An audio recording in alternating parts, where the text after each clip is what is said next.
하겠습니다.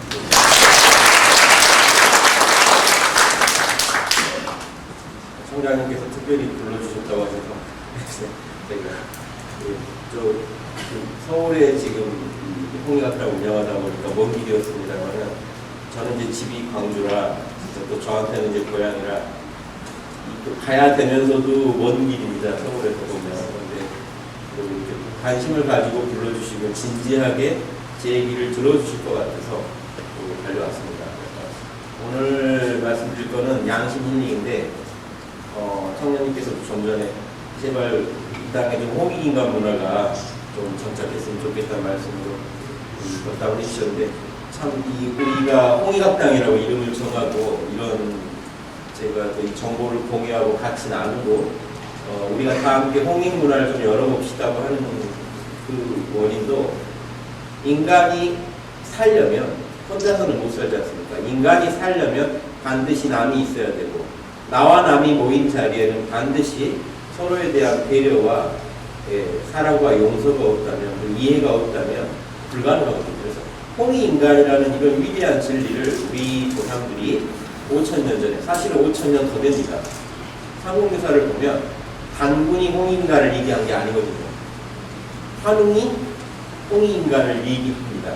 환웅이 개천절의 주인공은 사실 환웅이죠. 환웅이 홍익인간 하려고 지상에 내려와가지고 신의 도시라는 신시를 열고 이상적인 홍익인간 문화를 만들었는데 그 계승자가 단군이죠. 단군이 고조선을 열 때 홍익인간을 또 국시로 삼은 것뿐이지 그 원류는 고조선보다 더 오래된다는 얘기입니다.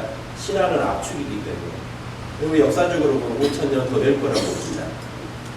타 종교의 성자들이 자비, 임, 사랑 이런 얘기를 하기보다 몇 천 년 전에 널리 인간을 이롭게 하자라는 큰 뜻을 품고 이 나라가 이 민족이 섰다는 거는요 엄청난 얘기입니다. 그래서 저는 단순히 이런 양심 문화에 우리가 어떻게든 양심 문화, 지금 양심이 없어서 세상이 너무 힘드니까 우리라도 양심 좀 챙깁시다 이런 차원이 아니라 양심 선진국으로서 전 세계에 양심이 뭐다는 걸 보여줄 정도로 한번 이야기할 거. 위기는 기회라고요. 우리가 위기에 처했을 때 양심을 안 하고는 지금 살기 힘든 시대로 가고 있지 않습니까? 세월호 사건 계속해서 터지는 수많은 인재들 이 양심, 남을 배려하는 마음 없이는 그걸 막을 길이 없다고 봅니다. 세월호의 그 리더들이 배를 버리고 쉽게 탈출할 수 있었던 거는 남을 나처럼 사랑하지 않았기 때문이죠. 남을 나처럼 사랑하고 이해하고 배려하는 이런 홍익인간 문화가 땅에 떨어졌기 때문에 이런 엄청난 참사가 일어났다고 봅니다. 이런 위기를 기회로 삼아서 이 땅에서 양심 문화를 제대로 우리 조상의 지혜와 수많은 성현들의 지혜를 모아서 다시 이 땅에 세울 수 있다면 우리 몸에는 분명히 5,000년 전부터 양심을 부르짖었던 DNA가 흐르고 있기 때문에 우리가 한번 전 세계에 우리 문제도 해결하면서 전 세계의 문제도 한번 해결해보자 하는 이런 취지로 홍익학당을 운영하고 있고 또 이런 강의를 하고 있습니다. 양심 힐링이라고 하지만 많은 분들이 힐링 요즘 유행하고 또 힐링에 대해 참 많이 많습니다. 힐링이 마음의 이완이라든지 도움이 되느냐 하지만 힐링이라는 뜻이 뭡니까? 치유입니다. 치유가 일어나려면요 양심을 쓰지 않고는 치유가 안 됩니다. 일시적인 마음의 이완이 어떻게 힐링입니까? 그거는 진통제지. 어디 가서 진통제를 자꾸 맞고 다니시면서 힐링을 받았다고 생각하시면 착각입니다. 근원적인 힐링은 우리가 마음보를 곱게 못 써서 일어나는 일입니다. 양심을 어겼기 때문에 우리 마음도 불안해지고 남에게도 상처를 주게 되거든요. 양심을 여러분이 지키신다면요 여러분이 남의 입장을 배려해서 양심은 간단합니다. 앞으로 이 강의에서 나갈 이 수많은 양심에 대한 이야기가 하나로 모아지면 양심은 뭐냐? 법보다 뿌리다. 법학에서는 자연법이라고 합니다. 자연에 그냥 새겨져 있는 법, 인간이 만든 법보다 상위의 법입니다. 양심은 자연법인데 양심은 뭐라고 하느냐? 내가 당해서 싫은 일 남한테 하지 마라. 요거 합니다. 생명체 간에 2명 모였으면 나와 남이 생겼다면 무조건 지구에 단 2명이 살아도 그 사람 싫은 거 네가 그 사람이라면 싫어할 때 그 사람한테 하지 마라. 요거 합니다. 요게 전 우주의 생명체의 공통의 법이라고 봅니다. 많은 성인들이 얘기하는 사랑, 자비, 이는 모두 하나로 귀결됩니다. 공자, 논어여서 이렇게 나옵니다. 이는 일을 하려면 내가 당해서 싫은 일 남한테 하면 안 된다. 성경에서 예수님이 얘기합니다. 모든 율법과 예언서의 골자다. 네가 상대방한테 받고 싶은 대로 해줘라. 두 개를 합치면 도덕은 끝입니다. 요게 양심은 끝이에요. 홍익인간은요, 요거 해주는 게 홍익인간이에요. 내가 남을 배려해서 저 사람이 나라면 이거 싫어할 것 같아. 나라면 상사가 이런 말 하면 진짜 싫을 것 같아. 라는 마음으로 부하직원한테 질책하시나요? 내가 부하직원이라면 이런 말 진짜 싫을 것 같아. 보고 안 하고 부하직원한테 얘기하실 수 있나요? 그게 홍익인간입니다. 홍익인간은요, 거창하게 우리가 밖에 나가서 홍익인간다 한다고 뭐 우리가 나가가지고 꼭 정치를 해야 되는 게 아니고요. 여러분 계신 자리에서 윗사람이 있고 아랫사람이 있고 좌우 내 동료들이 있고 내 앞선 사람이 있고 뒤선 사람이 있습니다. 이 사람들하고 관계에서요, 이 유교의 경전 대학에 나오는 얘기입니다. 공자님 말씀이 사랑이란 별게 아니고 윗사람한테 받아서 싫었던 걸 아랫사람한테 하지 말고 앞사람한테 받아서 싫었던 걸 뒷사람한테 하지 말고 뒷사람한테 받아서 싫었던 걸로 앞사람한테 하지 마라. 요 안에 양심의 모든 내용이 다 들어있습니다. 예. 그래서 제가 흔히 쉽게 말씀드리자면 내가 당해서 싫었던 거 남한테 하지 말자. 요거 하나만 우리가 지키면 세월호는요 물에 안 빠졌습니다. 나라면 내가 저 배에 탄 사람이라면 이거 싫겠다 그걸 안 했다면요 걔는 가라앉을 수가 없죠. 무슨 수를 써더라도 구해낼 방법을 선장 이하 누구나 찾았겠죠. 이 간단한 걸 우리가 어겨서 문제가 생긴다는 걸 모르고요. 이 일에 우리가 또 분노해서, 이것도 분노도 양심의 발로입니다. 내가 당해서 싫은 일, 남이 당하는 것도 싫기 때문에 우리가 세월호 때문에 스트레스 받고 잠 못 주무시고 열받는 것도요.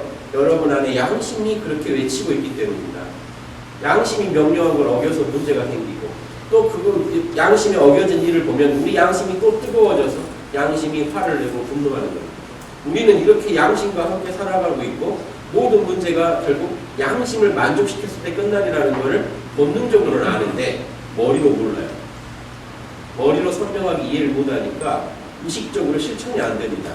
본능적으로는 이루어지는데 여러분 왜 잠을 못 주무시겠어요? 여러분 왜 지금 세월호 때문에 악플 달고 다니고 정보를 교환하고 또 책임자가 누군지 찾아다니시고 경찰이 안 나서도 여러분 뭐 수사대 있죠. 네티즌 수사대들이 찾아다니고 도대체 그 사람들은 뭔 이득이 있어서 움직일까요?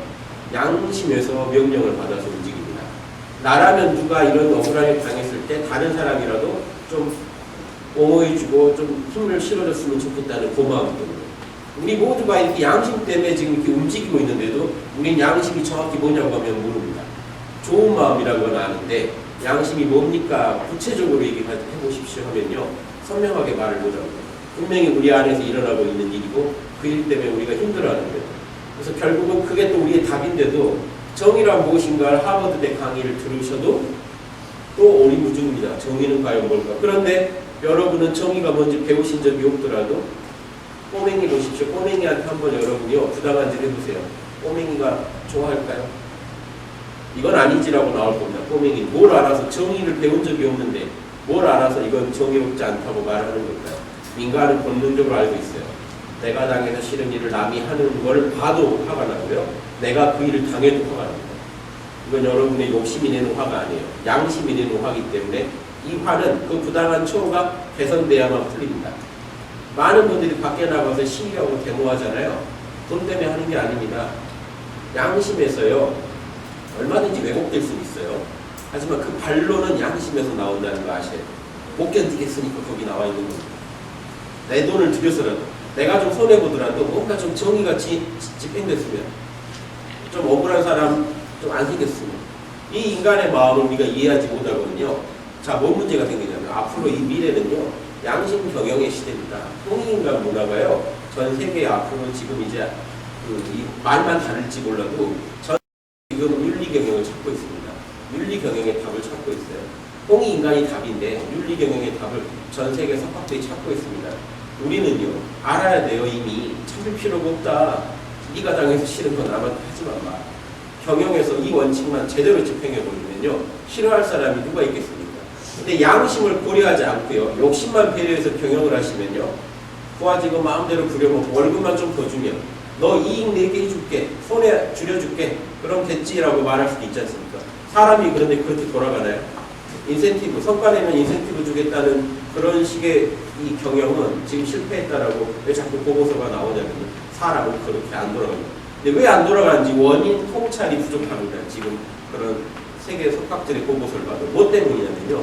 인간은 근본적으로 양심적인 존재이기 때문에 아무리 여러분한테 누가 돈을 주고 이익을 주고 해도요. 그분이 비양심적으로 굴 때 여러분은요. 마음이 서늘해지게 돼 있고 화가 나게 돼 있고 찜찜해지게 돼 있어요. 이걸 어떻게 하실 겁니까? 이건 여러분이 만든 게 아닌데요. 양심은. 여러분 안에서 자동으로 돌아가고 있는 그 프로그램을 끌 수도 없어요. 이해하고 맞춰주는 경영을 하셔야만 양심 경영, 윤리 경영이 이루어지면서 팀원이 보십시오. 양심 경영이 아니고는 경영 자체가 불가능하다는 걸 간단하게 말씀드리겠습니다. 팀장이 팀원의 이익을 자기의 이익처럼 여기지 않고 팀장 노릇을 한다는 게 말이 됩니까? 이름하고 아예 맞질 않죠. 팀장은 팀원 전체의 이익을 자기 이익으로 생각해야 되는 존재입니다. 리더는 자기 부하들의 따르는 사람들의 이익을 자기 이익으로 생각해야만 리드를 할 수가 있어요. 근본적으로요. 리더는 양심적이지 않으면 안 된다는 얘기입니다. 만약에 비양심적인 사람을 리더나 팀장을 맡기면 어떻게 했습니까? 팀원들을 착취해서 자기 이익을 챙기겠죠. 이럴 때 이거를 리더십이라고 말할 수가 있나요? 애초에. 동양에서는요. 리더라는 말을 쓸 때 애초에 임금분자, 리더니까 임금이다. 임금분자의 아들 자자에서 분자라고 합니다. 동양에서 리더는 분자예요. 분자는 양심의 달인이죠. 동양 논어 어디에도 분자는 양심의 달인입니다. 즉 동양에서는요. 리더는 무조건 양심의 달인이어야 된다는 것을요. 제일 원칙으로 삼습니다. 그래서 그런 고전의 지혜도 잠깐이나마 여러분들이 쉽게 이해하실 수 있게 제가 최대한 설명을 한번 드려보겠습니다. 우리가 단순히 고전 읽어서요. 고전의 진술을 알 수가 없습니다. 오늘 제가 강의 드린 내용을 알고 계시다면 논어를 읽건 서양 철학 고전을 읽으시건 어디를 봐도 똑같은 문제의식과 똑같은 해법을 찾으실 겁니다. 동서양의 모든 철인들이 공통으로 연구했던 게 뭐냐면 인간이 갖고 있는 도덕성과 양심입니다. 이걸 서양에서는 이성이라고 하죠. 선악을 판단하는 능력이 있다고 믿기 때문에 인간한테 희망을 본 거고요. 동양은 양심이 있다고 믿었기 때문에 인간한테 희망을 본 거지.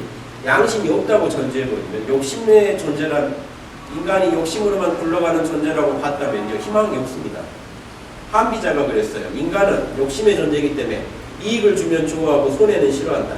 그러니까 상 주면 좋아하고 벌 주면 싫어하니까 이렇게 한번 경영해보자 했더니 그거는 진짜 어린애들도 그렇게는 안 따라옵니다. 진시황이 그걸 채택했어요. 바로 그 당대에 망했습니다. 나라가. 아까 아들 때 바로 망해버렸죠. 이게 이런 일, 그 뒤로는 중국은 절대 한비자의 원칙을요. 뒤로는 챙길지 몰라도 앞에다는 안 봅니다. 앞에다가 항상 인류예지, 예의, 염치, 도덕 이런 걸 겁니다. 왜냐? 인간의 양심이 그런 걸 좋아한다는 걸 알죠. 생각해 보십시오. 사기꾼들이 사기칠 때도요. 양심적으로 얘기합니다. 그래야 사기를 당하거든요. 사기꾼이 와가지고 자기 도움 되니까 빨리 돈 내놓으라고 그러면 주실 겁니까? 사기꾼이 와서 뭐라고 할까요? 이게 모두가 좋은 일이고 뭔가 양심을 자꾸 얘기해요. 사기꾼들도 양심 귀한 줄 알아요. 이 말이 어디서 나온 말입니까? 지금 제가 이렇게 일상의 용어로 얘기했지만 이 말이 노자에 나옵니다. 노자가 뭐라고 했냐면 악인들마저도 도덕을 귀하게 여기니 어찌 도덕을 천하게 여기냐. 이 말이 뭐냐면 악인들도 사기치는 사람들도 도덕을 가지고 코스프레를 해요. 포장을 해요. 그래야 누가 돈을 주는. 그럼 그 얘기가 뭡니까? 사람을 이용해 먹으려고 했어요. 양심을 알아야만 이용해 먹어요. 인간의 양심이라는 게 사람의 행위에 어떤 결정하는 데 있어서 선택하고 결정하는 데 있어서 아주 근본적인 역할을 한다는 건데 그럼에도 불구하고 우리 양심이 뭔지 잘 몰라요. 양심으로 선택을 하고 있으면서도 양심이 뭔지 모르는 이런 어떤 이 부조리한 부분을요. 이 시간에 한 시간 시간이 남아있지만 그 시간 안에 어떻게든 제가 한번 해소해보고 여러분이 이 1시간 뒤에는 여러분이 양심의 전문가로서 자신의 행위를 양심에 맞는지 아닌지 살펴볼 수 있을 정도 그런 안목을 갖추시길 바랍니다. 조금 전에 이 호흡법 강의 들으셨죠? 좀 전문적인 부분도 있는 것 같지만 호흡법의 간단한 원리는 들이쉬고 내쉬는 걸 편하게 하고 거기에 집중하는 것. 호흡이 여러분의 생명입니다. 양심 안 돌아보듯이 여러분 호흡 안 돌아보시죠. 무시하시죠. 숨 들어왔다 안 나가면 우리 죽는 건데요. 그렇죠. 들어왔다 안 나가면 죽거나 나갔다 안 들어오면 죽거든요. 근데 이걸 천시하고 살아갑니다. 사실 알아서 이루어지니까 귀한지를 몰라요. 근데 가만히 앉아서요. 호흡 들여다보면 요거 신기합니다. 요걸로 내가 사는데 귀한 줄 모르고 살았구나. 양심도 똑같아요. 호흡이나 양심. 우리가 없으면 안 되는 공기 같은 존재인데 꼭 없어도 될 것처럼 굴다가 진짜 호흡이 조금만 막히거나 양심이 조금만 답답해져도 우린 죽습니다. 세월호 사건 하나 때문에 전 국민의 양심이 지금 아파하고 있어요. 이걸 감당하기 위해. 왜 양심에는 여러 가지가 있는데 측은해하는 마음이 있고요. 정의감이 있습니다. 이 두 가지가 다 지금 여러분을 힘들게 할 겁니다. 물에 빠져 억울하게 죽은 그 아이들이 나 같아서 힘들고 그렇게 일을 만든 남의 생명을 내 생명처럼 보지 않은 그런 어른들의 욕심을 생각하면 또 정의감 때문에 힘드시고 이게 여러분 양심의 실체입니다. 그거를 오늘 이 고전의 지혜를 통해 살펴보고 양심을 배양하는데 필수 요소가 바로 이 우리 몸의 에너지인데 힘인데 힘이 있어야 양심도 파워풀해지거든요. 호흡을 아까 먼저 설명을 드린 겁니다. 제가 해놓은 동영상에서 호흡을 편하게 하시는 중에 마음이 순수해지고 호흡이 잘 돌아가면서 여러분 근원적인 생명력이 충만해지면서 생명력이 양심이랑 둘이 아닙니다. 다만 또 욕심은요 나 혼자 살겠다는 생명력이라면 양심은 뭡니까? 같이 살자는 생명력, 더 큰 생명력입니다. 호흡을 편안하게 하시면요 거친 호흡은 욕심을 자극하고요 편안한 호흡은 여러분 양심을 배양해 줍니다. 그러니까 호흡만 봐도 아실 수 있어요. 여러분 욕심에 충만했을 때는 호흡이 거칠어집니다. 호흡이 편안할 때는요 마음이 순수한 사람입니다. 그러니까 반대로 호흡을 조절해버리면 마음도 조절이 된다는 얘기죠. 요 역으로 이용하시라는 거예요. 바로 마음을 순수하게 하기 힘들지라도 호흡을 조절하는 건 훨씬 쉽거든요. 호흡 편안하게 해보십시오. 지금 들이쉬고 내쉬고 편안하게 마음도 편안해지시고 이건 될 겁니다. 마음이 편해지시면 양심적인 상태입니다. 왜 그런지 제가 말씀드릴게요. 이게요 신체랑도 연관이 돼 있어요. 호흡이 편안해지고요. 여러분이 명상 같은 걸 했을 때 제가 깨어남이라고도 표현했는데 참나나 깨어남 이런 거는 우리 양심이나 이런 순수한 마음을 말하는 겁니다. 편안해지면요 여러분 뇌가 건강해지면서 과학적으로 입증이 되는데 뇌가 건강해지면요 사람은 본능적으로 양심적이 됩니다. 사리 판단도 잘하고 공감도 잘하고 몰입도 잘해요. 근데 뇌가 이 전두엽이 특히 건강하지 못하면요 집중을 못하고 산만해지면서 무책임해지고 남에게 대해서 아주 몰입적이고 아주 잔인한 어떤 모습을 보입니다. 이게 과학적으로 입증이 되고 여러분 뇌하고도 직결이 있어요. 뇌가 건강해야 되고 그 전에 여러분 마음이 건강해야 됩니다. 호흡은요 마음을 건강해 하는데 아주 도움이 되는 거니까 오늘 양심 힐링에서도 호흡이 또 나옵니다. 간단하게 또 제가 설명하고 넘어가겠습니다. 미리 호흡에 관한 전문 동영상은 좀 미리 보셨다라고만 생각하시고 또 같이 좀 따라가 보겠습니다. 인간의 두 가지 마음의 차원. 요거 이렇게 어려운 것 같지만요 별거 아닙니다. 우리의 순수한 마음이 있고 욕심이 있어요. 양심, 욕심이라고 하거든요. 어려운 용어 하나 쓸게요. 호선오악. 선을 좋아하고 악을 미워한다는 겁니다. 양심은 본성이요. 선을 좋아하고 악을 미워해요. 왜 그런지 제가 말씀드릴게요.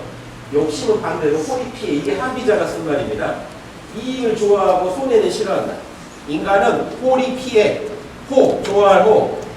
뭐죠? 이익, 피할 피, 해로울 해. 그러니까 상 주면 좋아하고 벌 주면 싫어하니까 아무리 힘든 일을 험악하게 굴려도 상만 주면 좋아하고 벌 주면 무서워서 시키는 대로 다 따라올 거다. 인간을 이 정도로 봤어요. 근데 무서운 건요. 현대 경제학이 인간을 이렇게 보고 시작합니다. 경제학 처음에 뭡니까? 인간은 합리적인 존재다. 여기서 합리적이란 말이요. 함문으로 하면 이거예요. 가격이 떨어지면 사고 오르면 안 산다. 인간은 이 정도로 정의하고 경제 현상을 설명했습니다. 그래야만 설명이 돼요. 너무 복잡하니까. 그런데 요즘 와서 이제 노벨상 타고 하는 경제 이론이 뭐냐면 인간이 그렇게 단순한 게 아니더라는 겁니다.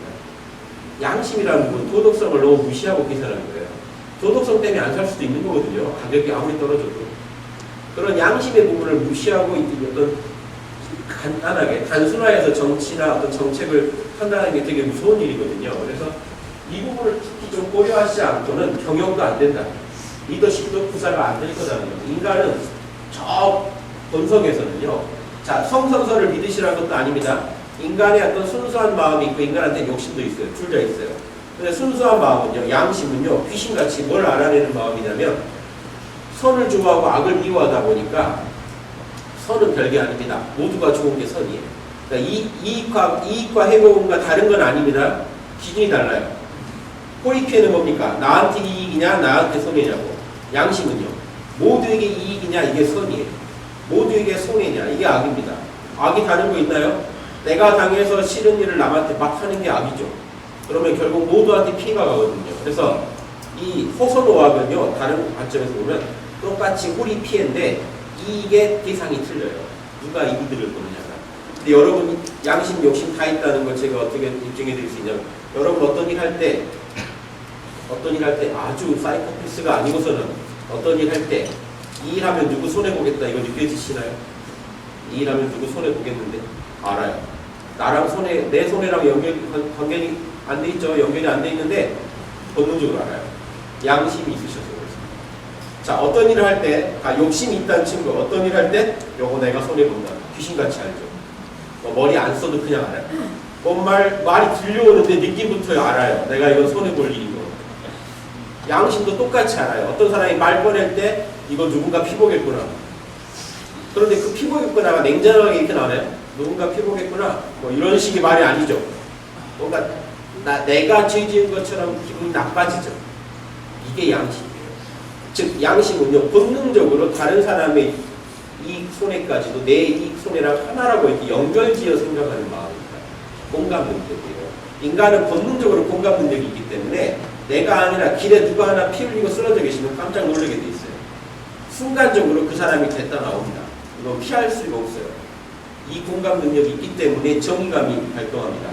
누가 저런 짓을 한 거야? 이거 같이 다니는 겁니다. 누군가를요 세월호에 물에 대해 있던 그 아이들이 마음이 여러분이 강력하게 역지사지되시고 공감이 될수록 이 일을 그 지경을 만든 사람에 대한 분노가 올라옵니다. 그래서 양심은 양심의 양 측면이에요. 사랑과 심판, 사랑과 정의라는 거. 이 두 개가 어우러지면서 양심을 구성해요. 일단 이렇게만이라도 말씀을 드릴게요. 그래서 자 보십시오. 이 측은해하는 마음은 사랑의 마음입니다. 그리고 잘못된 것을 봤을 때 부끄럽고 믿고 분노하는 마음은 수호지심은 양심의 또 다른 측면입니다. 자 그리고 양심에는요 이 선악을 따지고 뭐가 모두에게 이로운지 해로운지를 잘 따져야겠죠. 옳고 그름을 판단하는 본능적인 능력이 여러분한테 있어요. 이게 없다면 여러분은요 남한테 물어본 데에 꼭 화를 내셔야 될 거예요. 그런데 잘못된 걸 봤을 때 금방 화가 나는 이유는 여러분이 본능적으로 알고 계세요. 이거는 어린아이들도 가르쳐줄 필요가 없어요. 그냥 알고 있어요. 진화론자들은요 인간이 사회생활을 하다가 언젠가 이 능력이 생겼을 것이라고 보고 철학자들은 인간이 본능적으로 갖고 있다고 봅니다만은 결론적으로 요즘 태어나는 아이 아니라 우리 역사 속에서 만나는 이 인류들은 다 저 능력을 갖고 태어났어요. 우리가 아는 이 세계에 살던 사람들 다. 그래서 여러분도 갖고 있습니다. 그래서 어린아이들한테 실험을 하면요. 한 18개월 지나서 자아가 좀 생겼을 때 실험을 해보면 애들한테요. 어떤 A라는 친구가 B라는 친구를 괴롭히죠. 그럼 C라는 친구가 남을 괴롭히는 A라는 친구랑 잘만 지내도 C한테까지도 화를 냅니다. 어린아이들한테 실험을 합니다. 즉 못된 애한테 못된 애랑 친하게 지내는 애마저도 싫어해요. 본능적으로. 그리고 이런 걸 또 실험을 하는데 이런 비탈길을 만들어 놓고요. 동그라미, 네모, 세모가 있다고 가정합시다. 네모가 비탈길에 올라가려고 하는데 세모는 도와줘요. 동그라미는 자꾸 밀어버려요. 올라오면. 이거를 어린아이들한테요. 말도 못한 애들한테 다 보여주고 동그라미, 네모, 세모를 주면 동그라미 땅에 탁 던져버려요. 분노를 표시해요. 이 자연스러운 정의가 뭐서 나오나요? 측은지심. 그 네모가 자기 마음 같았던 거죠. 자꾸 올라가려고 하는데 밀려 내려갔던 그 친구가 그 도형이 꼭 자기같이 느꼈다는 거예요. 측은지심이 없이는요 정의감이 설명이 안 됩니다. 그 정의감은 또 측은지심을 위해서 나오는 거예요. 사랑을 위해서 정의가 나오고 또 정의를 위해서 사랑이 나오면서 서로 어우러질 때 인간의 호소노와 모두의 이익을 좋아하고 모두의 해를 싫어하는 이 마음이 극대화됩니다. 저는 그래서요 어떤 분들이 이런 말 하시는 분이 있어요. 양심은 비효율적이다, 욕심이 효율적이다 이렇게 주장하시는 분들이 있습니다. 예, 요즘 너무 효율성만 따진다. 효율성만 따지지 말고 좀 비효율적으로 살아보자. 근데 그게요 크게 보면은 작게 보면 맞는 말인데 크게 보면요 효율성의 그 기준이 문제입니다. 해야 더 효율성이라고 저는 양심을 부르는 이유가 양심이 더 효율적인 생각이거든요. 전체한테 손해인지 이익인지 바로 계산하는 그 마음이 어떻게 효율성을 따지지 않는 마음입니까? 기준이라는 거죠. 뭡니까? 애욕심은 나한테 효율적이냐를 보고 있는 겁니다. 양심은 전체한테 뭐가 효율적이냐를 보는 거예요. 그러니까 먼 길 돌아서 가는 것 같아도 양심을 따랐을 때 훨씬 큰 결실이 나요. 회사가 어떤 조직이 일개 처했을 때 리더가 양심적으로 허심탄회하게 직원들과 얘기하고 소통해서 그 노력을 하자고 하면요, 나중에 뭐가 더 효율적일까요? 근데 일반적으로 회사가 위기에 빠지면요, 리더들은요, 죄를 지은 사람들은 오히려 데리고 가고 열심히 일했던 선량한 사람들은 구조조정합니다. 반대로 움직이죠. 뭐가 더 결과적으로 효율적일까요? 누구한테 효율적일까요? 이런 걸 따져보시면 욕심과 양심은요, 양심은 돌아갈지라도 장기적으로는 엄청난 이득을 가져옵니다. 전체 이익을 고려한 마음입니다. 양심이 그래서 손해보자는 마음이 아니에요. 혹시나 양심은 비효율적이라고 하실까봐. 그거는 본인 기준인 거죠. 전체 기준으로는 훨씬 효율적인 생각입니다. 근데 특히나 공적인 조직에서는요, 사기업만 해도 벌써 여럿이 모이면 공적인 겁니다. 그 안에서는요, 개인적인 것보다 전체 효율을 생각해야 돼요. 특히나 공적인 조직에서는, 국민의 세금으로 운영되는 공적인 조직에서는 이 양심적인 효율성을 엄청나게 연구하고 추구해야 되거든요. 그래서 개념을 명확하게 하지 않으시면요, 왠지 양심적으로 산다는 게 꼭 손해보고 사는 것 같고, 남한테 돈 뜯기고 막 호구처럼 지내면서 그래도 내가 착하지, 나는 돈을 뜯지는 않았잖아, 이런 거 이렇게 위안할 때 양심을 얘기할 게 아니고요, 욕심 때려잡는 게 양심이고, 욕심을 합리적으로 조정해서 욕심도 죄가 없어요. 적절하게 조절만 해주시면. 인간이 갖고 있는 욕망이 뭐가 여러분이 만든 것도 아니잖아요. 여러분이 타고난 거지. 원래 프로그래밍이 돼 있던 거예요. 적절하게만 추구하시면 다 좋은 겁니다. 그걸 우리가 남에게 피해를 주더라도 해야겠다, 이게 문제인 거죠. 양심은요, 욕심의 합리적인 조절 능력입니다. 인간이 그런 능력을 타고났는데도 욕심을 조절 못하면서 또 모든 일이 욕심이 타신 것처럼 하는 것도 말이 안 돼요. 양심이 욕심을 조절하지 못하는 게 모든 문제의 원인입니다. 즉 우리 마음 안에서도 리더가 욕심이 리더냐 양심이 리더냐 이게 문제지, 욕심이라고 해서 죽어 없어져야 할 존재가 아니에요. 즉 욕심과 양심의 이런 균형을 잡아주는 걸 여러분이 잘 하셔야만 양심 경영, 윤리 경영, 공익 문화가 이 땅에 자리 잡을 수 있기 때문에 이걸 정확히 먼저 이해하십사 하는 겁니다. 양심을 한번 이해해 보시고 우리 욕심을 이해해 보시면요, 이 큰 그림이 잘 보이는데요. 방금 앞으로 다시 돌아갈 건데 양심만 한번 다시 크게 그려봤습니다. 자 보십시오. 우리 동양의 이 오행이라는 게, 오행하면 좀 머리 아프시죠? 이게 진짜 별게 아닌데요. 보십시오. 플러스가 있으면 마이너스가 있죠. 우주는 진동한다. 음과 양으로 이렇게 나갈 때가 있고 물러날 때가 있다. 이 정도만 받아들이시면 돼요. 보세요. 그런데 나갈 때도요, 이렇게 올라갈 때가 있고, 뭐죠? 주식 생각해 보십시오. 지금 상승세가 있고 상한가 칠 때가 있죠. 그리고 하향세가 있고 바닥 칠 때가 있어요. 이렇게 따져보면요, 에너지가 또 4개가 다릅니다. 올라가고 내려간다만 있는 게 아니고요, 올라가고 있는 중이 있고 한참 올라가는 상태가 있고 내려가는 중이 있고 한참 내려갈 때가 있습니다. 이거를 계절로 비유하면 아주 간단합니다. 동양 분들은요, 추나추동 계절에서 그걸 발견했어요. 그 에너지 흐름을. 보십시오. 낮과 밤의 길이 중에 밤이 제일 길 때가 언제입니까? 이게 에너지가 바닥칠 때입니다. 따뜻한 기운이 바닥칠 때. 동지잖아요. 동지를 지나서 낮과 밤의 길이가 대등해질 때가, 낮이 한참 치고 올라올 때가 언제입니까? 추운. 봄이 되면요, 이제 낮이 좀 더 우위를 점합니다. 상승세예요. 그런데 낮이 최고로 올라갈 때가 언제입니까? 길어질 때가 여름. 반대가 가을. 그래서요, 추나추동과 이 낮과 밤의 길이가 딱 맞을 때, 진짜 덥고 춥고가 딱 균형을 이룰 때를 가운데 토 해가지고 이 금목수화토나 추나추동의 질서로 우주를 이렇게 오행으로 파악한 겁니다. 보세요. 그러니까 이 기운은요, 플러스 마이너스 한자들 알기 쉽게, 외우기 쉽게 플러스 마이너스 딱 균형을 이루고 있죠. 토자가. 요거는 의도한 게 아닙니다만 그렇게 됐어요. 외우기 쉽게. 자, 이때는 상승세입니다. 이때는 하향세. 그래서 상승세 때 보세요. 나무랑 불을 비교해보세요. 불은 엄청 타오르죠? 나무는요, 은근하게 자라요. 그러니까 나무 봄에는 따뜻하지 뜨겁진 않아요. 여름에는 발산력이 극대화돼서 상승세가 극대화돼서 뜨겁습니다.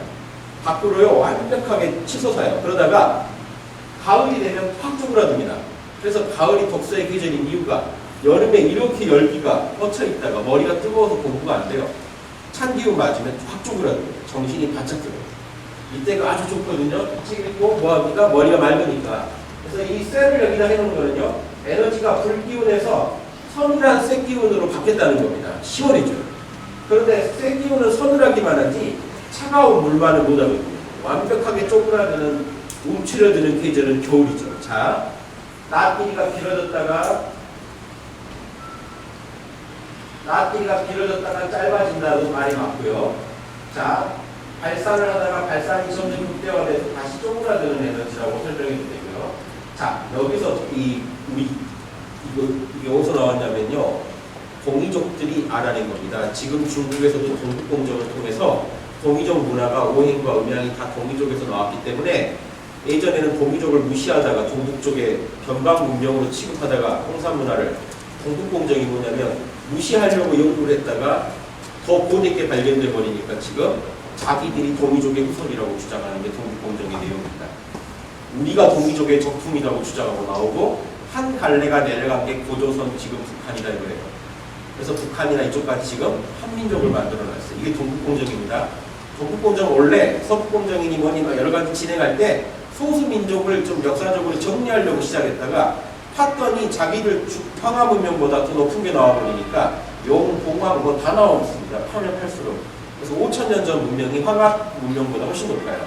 더 파니까 10,000년까지 나와요. 이게 어디냐면 지금 홍산 문화가 파고 있는 데가 우리가 고조선 땅이라고 배우거든요.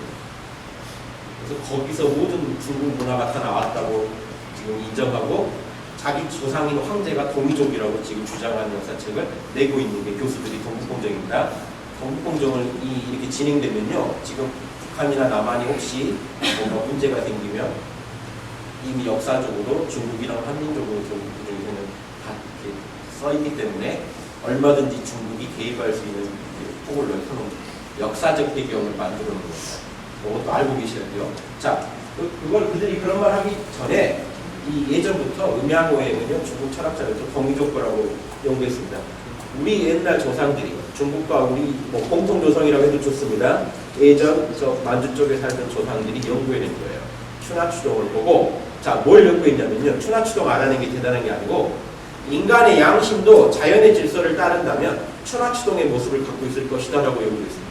요 정도 아시면요. 여러분은 양심 전문가예요. 전 세계 어디가 정의라 무엇인가 가지고 정확하게 말을 못하는 지금 학자들도 못하는 마당에 여러분한테 누군가가 양심이 뭡니까 하고 했을 때 아 양심은 딱 추나추동을 딱 그려놓고 자 우주에는 봄, 여름, 가을, 겨울 기운이 있지 않느냐 자 보세요.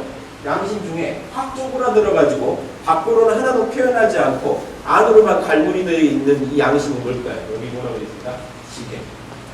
여러분 선악을 판단한다는 건요 어린아이도 선악이 뭔지 알죠? 누가 이거는 모두에게 이로운 거다 모두에게 해로운 거다 그냥 압니다. 본능으로 알아요. 그런데 알고만 있지 지금 밖으로 하나도 표현된 건 아니죠. 요게 겨울을 닮았다는 겁니다. 겨울에 씨앗만 있잖아요. 그런데 보세요. 씨앗 안에 정보가 있나요 없나요? 앞으로 뭐가 될 거다 정보가 다 있어요. 속으로 선악을 정확하게 판단하는 능력은 양심 중에 겨울에 해당된다는 겁니다. 오행 중에는 찬 물에 해당되죠. 그래서 여러분은 본능적으로 지금 선악을 알고 계시다는 겁니다. 정확히 알진 않아요. 욕심 때문에 가려서 정확히는 안 보여도 본능적으로 판단하고 있는 부분이 있다는 거예요. 누구나. 어느 누구. 여러분 어떤 사람 만났을 때 보면 바로 알죠? 저거 싸가지 없네. 자, 여러분 싸가지 그럼 여러분 있으시다는 얘기잖아요. 싸가지가. 뭐 최소한 나도 싸가지는 없어도 싸가지 있는 게 뭔지는 아신다는 얘기죠. 이게 철학학입니다. 여러분이 그냥 뱉는 말 안에요. 진리가 들어있어요. 그럼 종이를 밖에서 물을 게 아니에요. 야, 너 지금 뭐가 싸가지 있다고 하는 거야? 자신한테 물어보세요. 자신의 양심에다 물어보세요. 자신의 양심을 알아요. 본능적으로 저거 개념 없네. 바로 나옵니다. 이게 지혜예요. 나보고 개념 없네란 말 쓰셨다면 여러분은 분명히 개념이 있으시거나 개념이 있는 게 뭔지 안다는 얘기거든요. 그럼 그게 뭡니까? 들어가 보면 내가 당해서 싫은 거 남한테 함부로 하는 거에 대해서 우리가 개념 없다고 하는 것. 그리고 자명하지 않은 말을 막 뱉고 있는 거에 대해서 개념 없다고 하는 것. 여러분 그게 옳지 않다는 걸 이미 알고 계시다면 여러분은 개념이 있으신 거고 그 개념은 안에만 있어요. 밖으로 나오진 않았어요. 자, 겨울에 있던 정보가 밖으로 완벽하게 모습을 드러낸 거 언제입니까? 여름이겠죠. 이 정보가 봄에 싹이 나서 여름에 화려하게 피어나. 그래서 밖에는 이 양심 중에 정보, 지혜의 반대에 있는 실천에 해당되는 덕목이 뭐냐면 예절입니다. 그냥 실천이라고 하면 되지 왜 예절이라고 했느냐? 예절은요, 조화와 어떤 겸손이에요. 즉, 자 보세요. 여름에 만물이 다 자기를 표현해야 되죠. 근데 나 혼자 표현하는 게 아니거든요. 남하고 같이 표현해야 되니까 조화를 이루지 않으면요, 말도 누구부터 할 건지, 어떤 형식으로 할 건지, 서로 어떻게 어우러지게 할 건지 조화를 모르면요, 답이 안 나옵니다.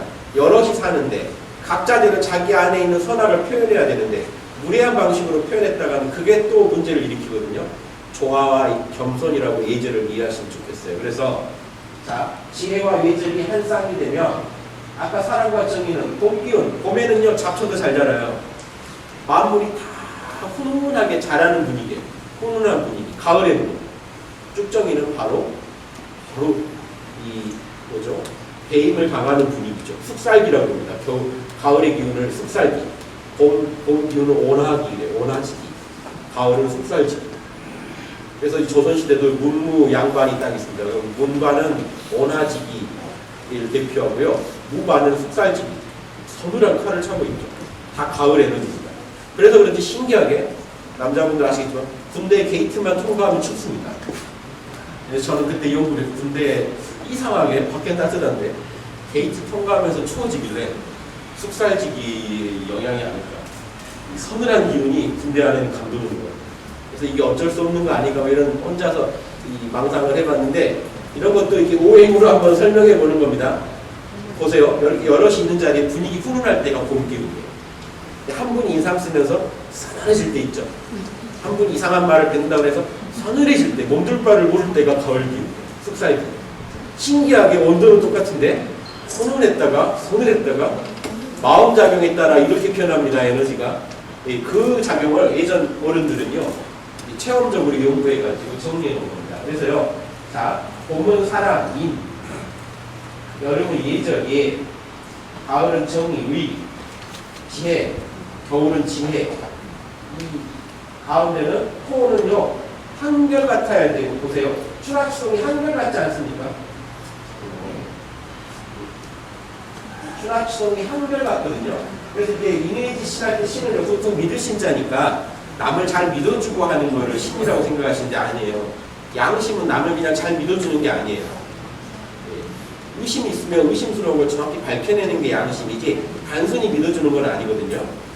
그러니까 그 뭐죠? 보편적인 믿음은 좋은데 그렇게 저 신은 그 덕목이 아니고 뭐냐면요, 성실해가지고 남한테 신뢰를 주라는 얘기입니다. 양심은요 늘 한결같기 때문에 저 사람은 한결같이 양심을 지키는구나 해서 우리가 믿게 될 때 그 신뢰의 의미입니다. 그래서 이니지 신에서 신은 신뢰를 준다는 거나 아니면 성실이라고 번역해야 맞습니다. 즉 내가 늘 말을 지키기 때문에, 자 보세요. 믿을 신자 보면 사람이 내 말씀 어쩌는데 남의 말이라는 뜻이에요. 남의 말이 여러분 고지 지르려면요 그 사람이 말만 하면 늘 지켰을 때죠. 그러니까 말씀 언에 이룰 성자, 말만 하면 반드시 이룬다가 뭡니까? 성실할 성자입니다. 말만 하면 꼭 하는 사람을 봤을 때 우리는 그 사람 말만 듣고도 믿어요. 그때 믿음이 생겨요. 그러니까 신이라는 거는 남한테 그 정도로 믿음을 준다는 겁니다. 그 얘가 왜 그러냐면 아까 보십시오. 양심을, 맹자가 양심을 나 간단하게 설명해 줄게. 저는요 제 안에 사랑, 정의, 예절, 지혜, 성실이 있다는 걸 모르겠어요. 그래서 맹자가 뭐라고 했냐면요, 맹자가 그걸 쉽게 풀어준 분이에요. 동양에서 공자님도 쉽게 안 풀어줬는데, 맹자가 춘추시대는 공자님 정도 얘기하면 알아들었는데 전국시대잖아요. 맹자는 더 혼란기라 설명을 더 친절하게 안 해주면 아무도 못 알아들어요. 저 때는 성악설까지 유행하면서 아니면 성은 그냥 꼴린 대로 사는 거지 성이라는 거 따로 없다, 이 정도까지 된 세상에서, 즉 욕심대로 살면 된다라는 세상에서 맹자가 뭔 얘기를 했냐면 너 사실 너 되게 선해. 선한 본성이 있어. 자체가 선하다는 게 아니라 너 밑바닥은 되게 선해 하고 증명해 준대요. 너 솔직히 길 가다가 어떤 우물에 꼬맹이가 기어가서 빠지려고 하면 깜짝 놀리지. 예, 측은지심이 있어서. 너 그 부모랑 아는 사이라서 그런 거야? 아니면 부모한테 잘 보이려고 그런 거야? 아니라는 거예요. 본능적으로 놀랜다는 거예요. 알고 보면 당신도 은근히 선하다는 거예요. 여러분도 뭔가 드라마 보다 우시면 은근히 그 사람하고 역기사질 하고 있다는 얘기죠. 예수님 성경 읽을 때는 안 했어도 드라마 보는 순간에는 이웃을 내 몸처럼 사랑하고 계신 겁니다. 주인공. 그거 가짜로 꾸며서 하는 건데도 진짜로 얼마나 슬플까요? 이해되시죠? 여러분 안에, 그런데 그렇다고 선하다고 단정지으면 안 돼요. 여러분 안에 선한 본성이 있을 뿐이에요. 그걸 제대로 키워냈냐는 다른 문제이기 때문에 있다는 게 가끔씩 드러나는 것만 얘기해 준 겁니다. 수호지심. 여러분 도가니라든가 이런 부조리를 다룬 영화 보면 잠이 오시나요? 어떤 범죄 영화를 봤는데요. 마지막에 범인이 안 잡히고 유유히 도망가시면 여러분이 잡고 싶을걸요. 나라도 진짜 연락만 주면 가서 잡겠다. 자, 이 분노가 어디서 나올까요? 이 정의가. 자, 이게 여러분 양심이 있다는 증거다.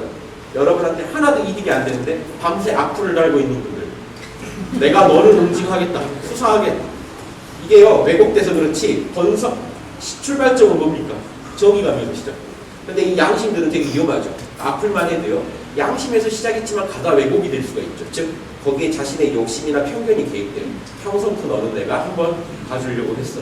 뭐 이러면 이상한 사심이 붙습니다. 사심, 욕심이 안 붙어야 순수한데. 그래서 이 양심 공부라는 건요. 우리에겐 누구나 양심이 있다는 걸 정확히 이해하고 양심이 올바른 싹으로 자라나게 도와주는 공부입니다. 여러분 안에 이미 있는 그 씨앗과 그 싹을 잘 자라게 해줄 수 있느냐. 뭐가 욕심인지 양심인지 알아서 욕심이라는 잡초는 제때제때 뭐 가지치기를 한다거나 뽑아줄 수 있느냐. 불필요한 잡초들은. 이런 측면에서 여러분이 양심 공부를 이해하셨으면 좋겠고, 이게 양심 힐링이 됩니다. 이러지 않고요. 여러분 마음이 건강할 리가 없어요. 욕심을 막 부렸는데, 욕심 부리고 부려서 마음이 이렇게 균형을 잃었는데, 지금 보십시오. 왜 욕심은 균형을 잃게 돼 있나? 나한테 이로운 것만 하다 보면 누군가 피해자가 나와요. 어떤 선을 넘다 보면 피해자가 분명히 나왔는데 그 피해자한테 사과를 안 하고 나는 또 명상을 하러 가서 명상을 하고 있어요. 뭔가 좀 이상하죠? 힐링이 되겠습니까 이게? 말이 안 되죠. 그 사람은 좀 마음이 힘들어하는 게 치유예요. 아픔 중에 치유가 일어나야 돼요. 자기 마음도 그 사람도 이렇게 아팠거니 하고 아파하면서 치유가 나야 되는데 또 명상이란 진통제를 자꾸 먹어버려요. 치유가 안 됩니다. 더 마음이 균형을 잃게 돼요. 저는 그걸 말씀드리죠. 양심을 이해하고 지금부터 내가 생각을 하고 말을 하고 행동을 하건 이건 혹시 내가 당해서 싫을 일을 남한테 지금 강요하는 거 아닌가 하고 한 번만 생각하고 하신다면요. 마음이 점점 가벼워지시면서 편해지십니다. 잘 때 발 딱 뻗고 주무실 수 있어요. 그렇게 안 하면요. 뭔가 욕심은 챙겼을지라도 주무실 때 뭔가 위축될 겁니다. 자신이 한 짓을 자기는 알고 있거든요. 그래서 이런 측면에서 진정한 힐링이 중요하다 이렇게 말씀드리고 싶고, 사양지심이나 시기지심은 뭐 간단합니다. 사양지심은 지금 여러분이랑 저랑 처음 만난 사이인데 제 강의를 이렇게 묵묵히 앉아서 듣고 계시는 마음은 뭔가요? 저랑 뭔가 조화를 이루고 싶으신 거 아닙니까? 본능적으로요. 어린아이 때부터요. 어른하고 남하고 이렇게 눈치를 서로 봐가면서 이렇게 균형을 잡으려는 마음이 있어요. 이게 예전의 근원입니다. 그러니까 아마존의 눈물 같은 거 찍으러 아마존 가면 칼 안 맞는 이유가 가서 눈치를 보니까요. 눈치 안 보는 순간 칼 날라오죠. 내가 당해서 싫은 일을 남한테 하는 순간 저쪽도 적으로 간주하고 저쪽의 소호지심을 자극해버리거든요. 양심을 알고 경영을 하면요. 제 최고의 훌륭한 경영을 할 수가 있는데 뭐냐면 제가 한 번씩 얘기합니다만 최고의 정치가 이제 모든 경영의 끝이니까 최고의 정치는 국민들 열받지 않게만 하면 된다. 수호지심이 따끈따끈해지지 않게만 하면 돼요. 국민들이 분노할 거를 안 주는 거예요. 여러분 연예인 누구 하나 되게 미운 사람 있죠? 되게 뭐 중고 없이 미운 사람이 있어도요. 여러분 앞으로 함부로 못합니다. 달았다가 나만 병신돼요. 나만 이상한 사람 될 수 있거든요. 언제 달아요? 기다렸다가 뭐 룸사람이 갔다든가 뭐 이상하게 걸렸을 때 됐다. 이제 내가 욕을 해도 좀 뭔가 욕할 수 있는 권한을 부여받은 것처럼 그때 신나게 하셔도 돼요. 왜냐? 양심을 어겼어요.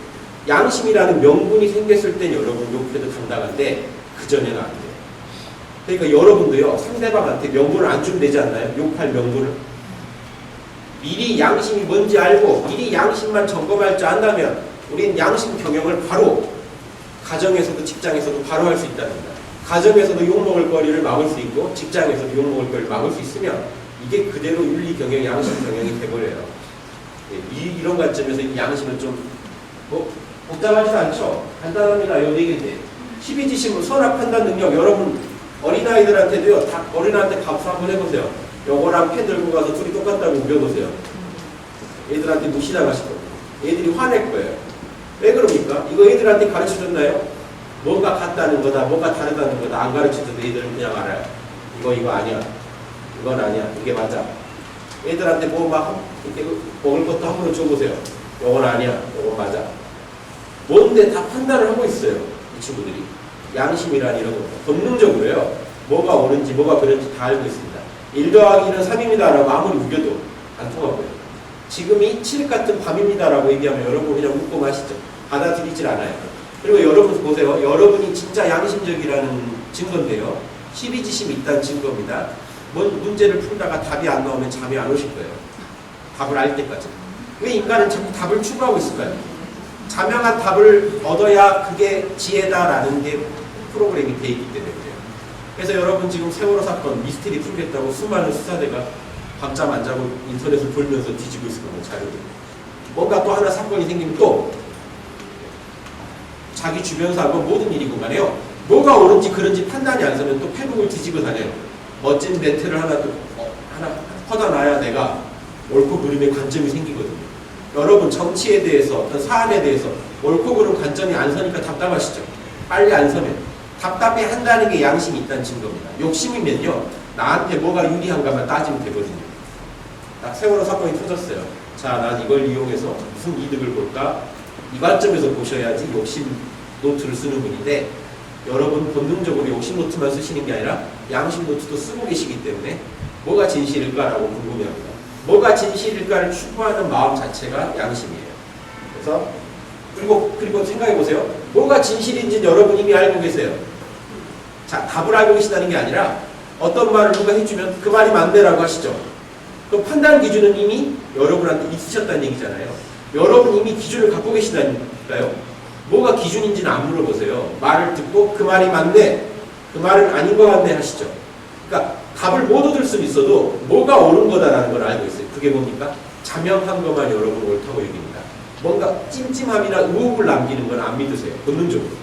자명한 게 맞는 거고 찜찜한 건 아니다라는 그 기준을 태어날 때부터 갖고 계세요. 그게 양심 중에서 12지심입니다.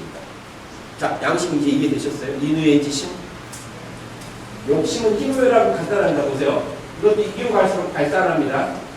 기쁘다가 욕망이 가운데 중심에 있고요. 욕망이 성취되면 기뻐요. 크게 성취되면 즐거워져요. 욕망이 좌절되면 분노해요. 크게 좌절되면 슬퍼해요. 여기서만 돕니다. 이거는요, 걔도 짐승들도 다 해요. 먹이 줬다 안 줬다 해보면 희노애락이 다 보여줍니다. 걔도 막 스트레스 주면 우울증도 걸리고 다 하죠. 인간이 하는 거 대부분 해요. 그래서 옛날 철인들은요, 이거예요. 양심 경영을 안 한다면 도대체 짐승하고 차이가 뭐냐? 짐승도 사실은 이건 유교 선비들도 다 인정했던 겁니다. 조선 성리학에서 인정했던 게 짐승들도 양심을 부분적으로 다 구현하고 있다. 지금 동물농장 그런 거 보세요. 짐승들 간에도 서로 치근해하고 공감도 하고 서열, 서로 좋아도 누가 먼저 먹을 건지 다 질서가 있습니다. 함부로 먹었다는 집단 린치당해요. 조직의 어떤 응징을 받아요. 지들 간에도 수호지심이 있고 다 있어요. 다만 인간이 볼 때는 수준이 낮아 보일 뿐인데 인간이 만약에 욕심대로만 살고 양심을 어기면 짐승만 못한 사람입니다. 절대 짐승 같은 사람이 아니에요. 왜냐하면 짐승은 자기가 가지고 있는 능력을 최선을 발휘하고 있는 건데 인간은 최선을 발휘할 수도 있었는데도 불구하고 최악으로 쓰고 있는 거기 때문에 짐승만 훨씬 못한 사람이 됩니다. 이게 예전 동서양 모든 철학자들의 결론입니다. 제가 동서양 경전을 다 본 결론을 미리 얘기해드리면 공부하시기 편하잖아요. 다 봤더니 뭔 얘기만 해요? 양심 지켜야 사람이다. 동양은. 서양 철학책은 이성 지켜야만 사람이다. 심지어 마르크스 아울리우스라는 또 황제 있죠. 황제 철학자가 쓴 명상록, 시중 어디에나 있어요. 아마 집에 가시면 한두 권 정도 있을걸요. 거기 열어보시면요. 인간이 이성을 따르지 않는 순간 인간은 멸종한 거다. 즉 그때부터는 사는 건 그냥 짐승들이 돌아다니는 거지 인간은 끝났다라고 얘기를 합니다. 동양 철학이랑 똑같아요. 그 이성이 뭐겠습니까? 양심 중에 12지심이 이성이에요. 서양 철학에서 말하는 양심과 같은 겁니다. 자, 인의지신을요 어렵게 생각하지 마시고 우리나라는 저는 왜 인의지신에 앞으로 전문 국가가 돼야 된다고 믿냐면요. 전 세계인들이 와서 양심 배우러 한국에 와야 된다고 믿냐면 한국 서울의 사대문들이 인의지로 만들어져 있습니다. 동대문 이름 뭔가요? 흥의지로. 인을 흥기시켜라. 사랑을 일으켜라 하는 문입니다. 본임은, 서대문 본임은 정의를 돈독하게 하라. 남대문 숭례문, 예절을 숭상하라. 북대문은요, 숙정문인데 정도전 요즘 들어보시죠. 정도전 이름을 붙였는데요. 북대문은 숙정문을 정숙하다라는 뜻으로 숙정문이라고 지었어요. 북방에서 음기가 들어오면 한양의 여인들이 바람이 난다고 약간 이상한 논리를 펴버립니다. 그래서 그 호사가들은 루머를 만들기를 옛날에도 정도전이 조선왕조가 너무 지혜로우실까봐 지혜 기자는 안 쓴 것 같다라는 추측을 할 정도로 신기하게 인의지에서 지만 안 썼어요. 핑계를 대가지고. 그래서 나중에 항명대 앞에 어떤 서울 사대문은 아니고 사서문도 아니지만 문을 하나 낼 때 이름을 홍지문, 지혜를 넓혀라 이렇게 인의지 맞추느라고 넣습니다. 그걸 제가 써놓은 거고요. 호신각은요, 고종 때까지도 종각이었어요. 그냥 호신각이 아니었는데 인의지인데 신만 없다는 게 찜찜했던 거예요.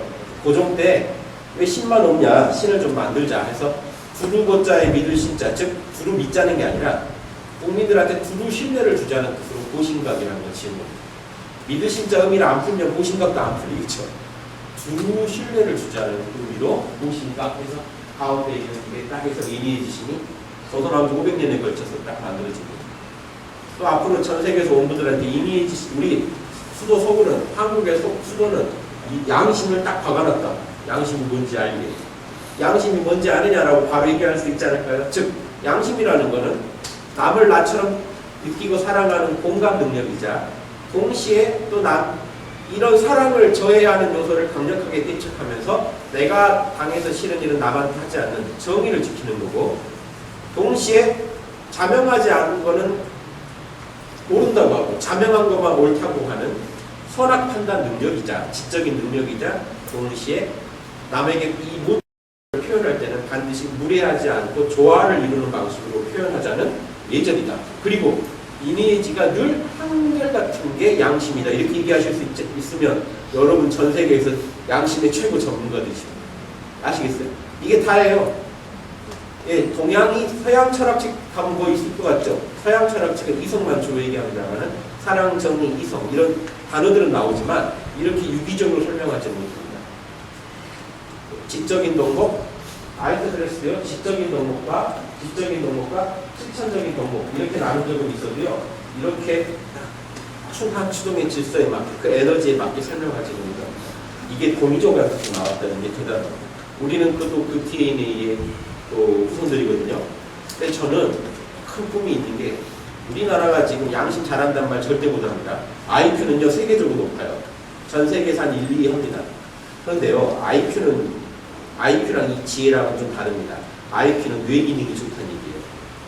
저 지혜는요. 그러니까 IQ가 좋으면 지식을 빨리 흡수합니다. 근데 지식 중에 여러분이 실제 해봐가지고 자명해진 것만 지혜거든요. 여러분 인터넷에서 마구잡이를 읽은 지식은 자명하지 않죠. 보고서에 인터넷에서 읽은 지식 잔뜩 써서 올려보시면 얼마나 가슴이 찌끔찌끔할까요? 물어보면 안 되는데 이거 맞아? 그러면 벌써 나가 떨어지죠. 확인해 본 적이 없습니다. 요즘 아이들도요, 인터넷 세대 애들은요, 지식만 엄청 많아요. 인터넷 지식인이 뭐니 해서 맞는지 아닌지 확인해 보지 않은, 자기가 경험해 보지 않은 정보를 잔뜩 갖고 있어요. 그건 죽은 정보입니다. 지식이에요. 살아있는 정보가 지혜입니다. 즉, 여러분이 실제 해봐서 그 지혜, 그 정보만 갖고 있으면 바로 구현할 수 있는 게 지혜입니다. 요리의 레시피도요, 어떤 사람한테는 지식이에요. 한 번도 해본 적이 없어요. 떡국의 레시피를 머릿속에 넣긴 했는데 한 번도 해본 적이 없어요. 어떤 사람은 그걸 많이 해봐가지고 머릿속에 살아있는 레시피가 생겼어요. 이건 지혜입니다. 언제든지 구현가능해요. 그리고 그 실천하는 과정에서의 모든 실천적인 팁이나 노하우들을 잔뜩 갖고 있어요. 지혜와 지식의 차이거든요. 그리고 그러니까 IQ 좋으면요, 지식을 이렇게 갖고 있는데 결정적으로 IQ만 좋으면서 저는 이걸 영성지능이라고 부릅니다. SQ인데요. SQ가 떨어지면요, 어떻게 됩니까? 사기꾼돼요. 머리는 좋은데 남하고 공감을 못하고 남에게 무례하고 남에게 개념 없이 굴고, 그렇죠. 남에게 그 염치 없는 짓을 막 하신다면 사기꾼밖에 더 되겠습니다. 지금 지식교육, 성공만을 추구하는 교육의 결과물은요, 이겁니다. IQ 좋은 친구들이 리더가 되고, 영성지능은 전혀 돌아보지 않는 이런 상황. 이런 분들은요, 욕심만 자꾸 부추김을 당한다고 볼 수도 있겠죠. 머리 좋다. 너는 성공해야 된다. 남을 짓밟고라도 올라가라. 너한테 이로운 걸 추구해라. 해로운 건 피해라. 이렇게 하면 나중에 그 아이가 어느 날 딱 돌아보면 나한테 제일 해로운 건 우리 부모네라고 느낄 때 여러분 부모님을 해외여행 가자고 가서 놓고 올 수도 있다는 거예요. 이 친구는 절대 공감 능력을 못 배웠기 때문에 부모님을 모셔야 한다는 생각이 있을 리가 없죠. 이해되십니까? 혹시 무서운 소시오패스를 키우고 계신 거 아닌지. 양심만 안다면요, 우리는 얼마든지 건강한 아이를 키울 수가 있습니다. 저희가요, 양심 노트라는 걸 개발해서, 양심 질문 간단합니다. 요 이니에지심만 물어보면 돼요. 시는 물어볼 필요도 없어요. 이니에지만 물어보면 여러분 어떤 사안을 결정할 때 양심적인 내용이 다 나와요. 그래서 이 내용을 적용해가지고 초등학교 학생들한테도 가르쳐 봤더니 초등학교 2학년들도 따라했고요. 안에 있는 양심들이 바로 개발돼 나와요. 여러분 아이들을 우리가 실험해본 바로는 아이들이요, 양심이 다 안에 있는데 누가 자극을 못 해줘요, 성인이. 인성교육이 어렵다고 하는데 진짜 쉽습니다. 예전 공자, 맹자도 이거밖에 안 했어요. 이거 해가지고 성인 소리까지 들었는데 왜 요즘 아이가 못합니까? 훨씬 좋은 조건인데 요 질문만 정확하게 자극을 주시고 이 행동으로 이끌어지게만 도와주시면 아이들이요, 언어 능력이 있어도 누가 말을 적절히 안 걸어주면 말을 잘 못하게 되듯이 양심이 아무리 타고났어도요, 적절한 자극을 못 받으면 폐화돼요. 조금만 자극해 주시면 바로 나옵니다. 그 내용을 이제 조금 이따 소개해 드릴게요. 양심 노트를 하나 말씀드리면서, 자, 이런 식으로 이니에지심이, 자, 동양 문명에서는 중요하게 연구됐는데, 자, 요거 하나 읽어드릴게요. 동양 고전 중에 서경인데, 요게요, 중국에서 제일 존경하는 성인 CEO가 있죠. 성인 천자. 천자 중에 성인한 사람은 드물거든요. 공자님은 천자를 못 읽기 때문에. 임금과, 즉 이거는 내성외양이 동양의 최고의 모델이거든요. 안으로는 양심의 전문가 달인이면서 밖으로는 통치자인, 이런 경우가 몇 안 되는데 유명한 사람으로서는 순임금, 요임금이 그런 존재입니다. 우임금, 요순무, 중국의 제일 황금식이에요. 정글에 남아있는. 그런데 순임금이 우임금한테 천자자리를 넘겨주면서 신법을 전해줘요. 이게 천자자리 유지하는 비법이야 하고 전해준 게 이거기 때문에 조선시대 500년간 선비들이 아침 저녁으로 외운 게 이겁니다. 이거는 고학의 16자 요결이라고 그랬어요. 요걸. 세계 선생이 아침 저녁을 읽은 글이거든요. 고학의 16자 요결. 보십시오. 인심윤이 사람 마음은 옥심해요. 오직 위태롭다. 오심윤이 진리의 마음은 오직 미묘하고 미약하다. 그러니 유정률, 정밀하게 파고 한결같이 파서 뭡니까? 양심입니다. 양심을 정밀하고 한결같이만 파면 윤직걸종, 진실로 붙잡을 것이다. 그걸 가운데 그 중심을 잡을 것이다. 너 욕심만 따르면 위태로워진다. 욕심이 악하다고는 안 했어요. 여러분 욕심은 악하지 않아요. 밥 먹고 싶고 뭐 하고 싶고 악하지 않아요. 남의 거 뺏어 먹을 때 악해진 겁니다. 즉 욕심은 위태로운 존재이지 악한 존재는 아니에요. 그런데 이게 위태롭게 치닫게 만드는 건 양심의 부재라는 겁니다. 양심만 강해지면, 여러분 욕심을 컨트롤하시는 아주 쉬운 방법은 양심만 정밀하게 하고 한결같이 양심을 밀어주면 마음은 균형을 찾게 돼 있다는 거예요. 근데 이 재밌는 게 천자자리를 넘겨주면서 양심 경영의 핵심을 얘기해 준 건데, 결국은 천하 경영도 너가 너 마음 안에서 욕심을 경영할 수 있으면 천하 사람들의 욕심도 경영할 수 있다는 얘기를 해주거든요. 이게 조선 성리들의 정치학의 교과서의 제1장에 나옵니다. 이거는 이 16자 요결이라는 거니까 하나 알아두시면 좋습니다. 예전에 김대중 대통령 선거하셨을 때 동교동 자택을 카메라가 이제 처음 들어가서 딱 비추는데, 김대중 대통령님 침대 딱 앞에 현판에 윤직걸중이 딱 써있더라고요. 마지막 진실로 그 가운데를 잡아요. 이름도 큰데 가운데 중이니까 막 줌을 잡아야 된다는 거에 아주 막 집중하신 것 같아요. 그래서 문지골중이라는 말에 앞에 이게 생략되어 있다는 거예요. 이걸 다 알아두시면 여기 아주 성경에서 제일 중요한 거예요. 제가 이걸 양심과 욕심을 비교해서 양심만 잘 가르치면 중심을 우리가 잡을 수 있다. 이게 양심 경영의 핵입니다. 동양 철학의 전부예요. 이게. 자, 그래서 인간의 마음 안에는 이미지의 이런 프로그램이 선천적으로 돼 있지 않냐 이겁니다. 우리가 깐 게 아니거든요. 여러분이 아무리 여러분 마음속에 있는 이 양심의 프로그램을 걷어내려고 해도 삭제하려고 해도 안 되실 겁니다. 세월호 사건 때문에 잠 못 자시는 분은요, 양심 지워버리고 싶은 분도 있을 거예요. 아, 이러면 양심 때문에 내가 못 살겠다. 공감 능력 이런 거 정의감 지워버리자. 안 지워집니다. 욕심이 안 사라지듯이 양심도 안 사라집니다. 우리는 이 두 개의 균형을 추구할 수밖에 없어요. 그래서 양심이 있다 보니까 측은해하고 분노하고 남에게 사양하고 옳고 그름을 따지는 여러분의 본능적인 행위들이 일어나고 있다는 겁니다. 자, 이거 무서운 게요. 인간의 사회는요, 욕심이 만들어 왔다고 흔히 얘기합니다만 욕심은 보조고요. 뿌리는 양심이 만들어 온 겁니다. 보세요. 인간한테 측은지심, 공감 능력이 없다면 사회가 성립할 수 있나요? 옆 사람 마음을 내 마음처럼 읽어낼 수가 없다면요, 인간이 본능적으로요, 모여서 살 일도 없었습니다. 사회생활 자체가 불가능해요. 그리고요, 남에게 사양하는 이 사양지심이 없다면 인간의 각 문화마다 있는 그 에티켓이 없었을 거예요. 문화나 예절이 없었을 것입니다. 지금 우리가 제사 지내고 뭐하고 뭐 장가가고 시집가고 모든 게 다 예절이 들어가 있는데요. 그 예절이라는 게 사양지심이 없었다면 성립 가능할까요? 남에게 함부로 하지 뭐하러 예절을 지킵니까? 인간이면 다 예절 지키고 있는 거냐, 자기 나름의 문화를 만들어서 인간의 본능에 사양지심이 있기 때문에. 자, 수호지심. 잘못된 것을 봤을 때, 불의를 봤을 때 분노하는 마음이 없었다면요, 정치나 법률이 불가능합니다. 법을 인간이 만들지 않았을 거예요. 정치니 뭐 이런 거 하지도 않았을 거예요. 이해되십니까? 그리고요, 인간한테 옳고 그름을 따지는 능력이 애초에 없었다면, 배워서 그걸 얻었다면요, 한 건 안 하고 말죠. 그런데 본능적으로 진실을 추구하는 이 본능이 있기 때문에 우리가 인간이 모이면 학문을 하는 거예요.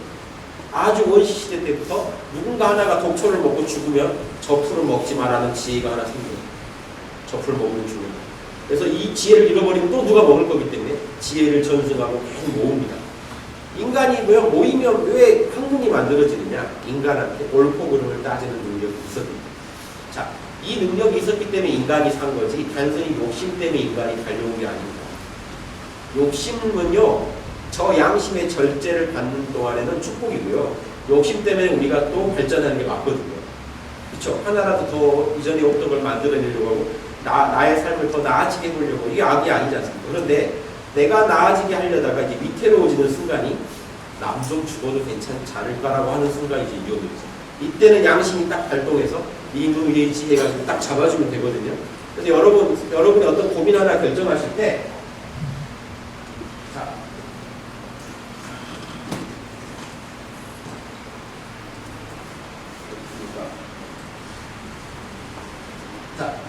올바른 판단의 5가지 점검사항인데요. 요것만 점검하시면, 이제 이 강의의 이제 결론입니다. 요 얘기만 하고 이제 마치겠습니다.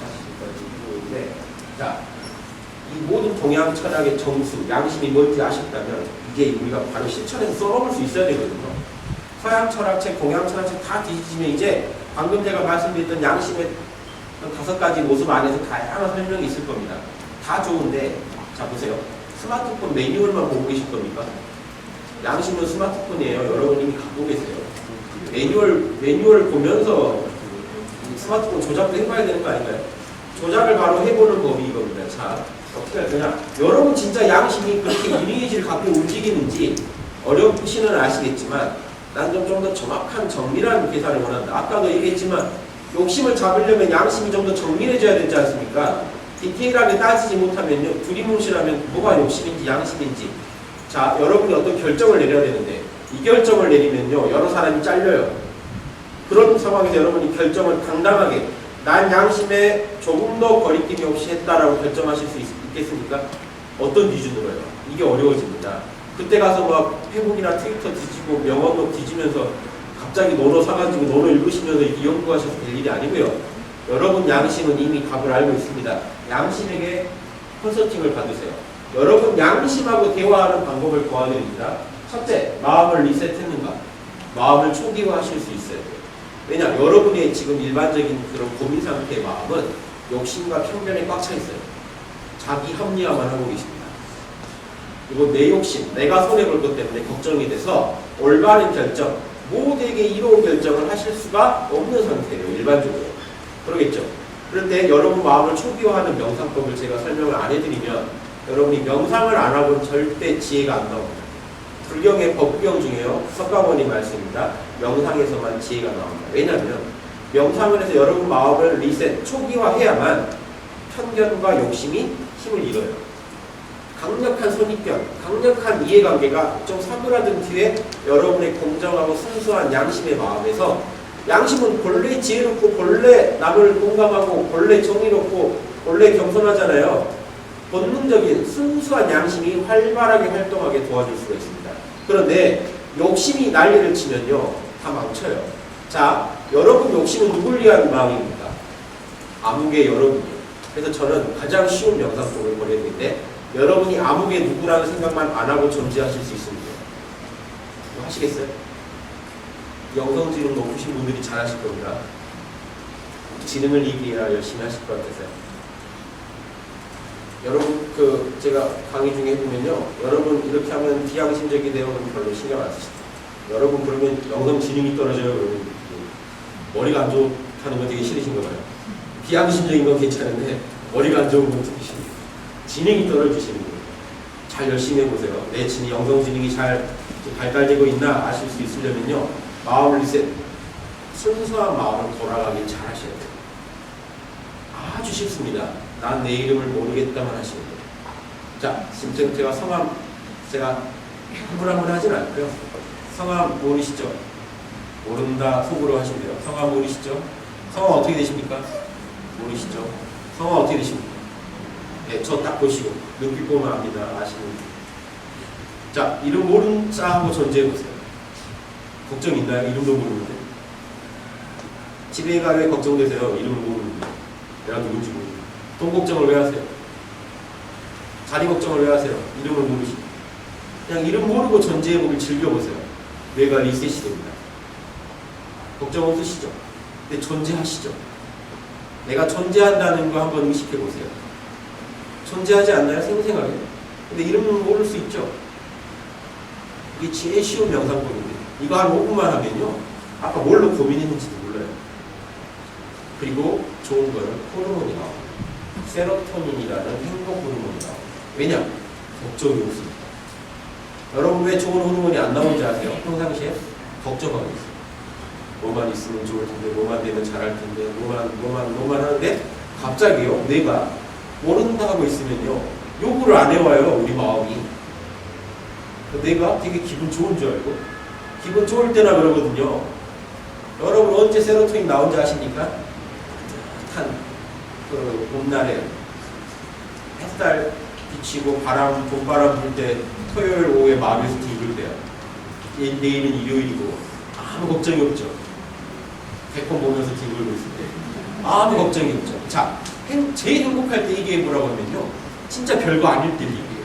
사람들이 되게 뭐냐면요, 어떤 큰 별빛감, 욕망이라는 건요, 계곡곡자의 하품 문자입니다. 하품할 때 입에 구덩이 파이죠. 욕망은 계곡과 구덩이가 여러분 마음에 파인 거예요. 갈증이. 그걸 채우면 이제 행복이 와요.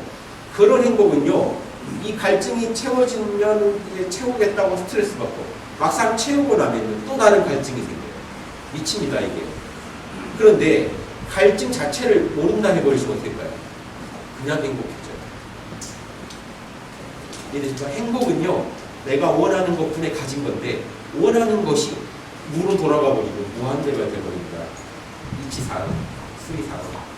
모른다고 하면 내가 뭐 원하는 것도 없고 그냥 모른다, 괜찮다까지 같이 해보세요. 모른다, 괜찮다. 네, 몰라, 괜찮아. 이거를 그냥 뭐 불안에 떨면서 괜찮아는 건 그건 아닙니다. 괜찮다 할 때 진짜 몰라를 하면서 괜찮다 하시면요, 걱정이 없어도 돼요. 진짜로 걱정이 없는 괜찮아. 예. 표정들이 우울하시면 안 돼요? 몰라. 해보세요, 지금부터. 속으로 몰라. 성함 모르시죠? 예, 처자식도 모른다 하십시오. 다 모른다. 부모님도 몰라. 이 순간만큼은 다 모른다. 5분 있다 다시 걱정할 거니 걱정하지 마시고 모른다. 시간 한 정해놓고 한 5분도만 확실히 모른다고 해보세요. 마음이 리셋이 그때 돼요. 머리가 맑아집니다. 이 상태에서 감정이 가라앉았나 보세요. 여러분이 어떤 불쾌하고 지금 고민해야 할 상황이 있죠. 누굴 잘라야 돼. 둘 중에 누굴 잘라야 돼. 뭘 해야 돼. 이 돈을 빌리러 가야 돼 말아야 돼. 이 돈을 받아야 돼 말아야 돼. 이 고뇌의 순간에 가장 후회 없는 결정은요. 여러분 양심이 가르쳐줘요. 양심 어기는 결정을 한 순간 엄청난 사건이 터집니다. 왜냐? 양심을 어기고 욕심을 따랐다는 얘기는 남한테 피해를 주는 거 불사했다는 얘기거든요. 양심을 따랐다는 얘기는 최소한의 피해, 나도 좀 덜 먹더라도 모두에게 피해가 안 가는 방안을 택했다는 얘기거든요.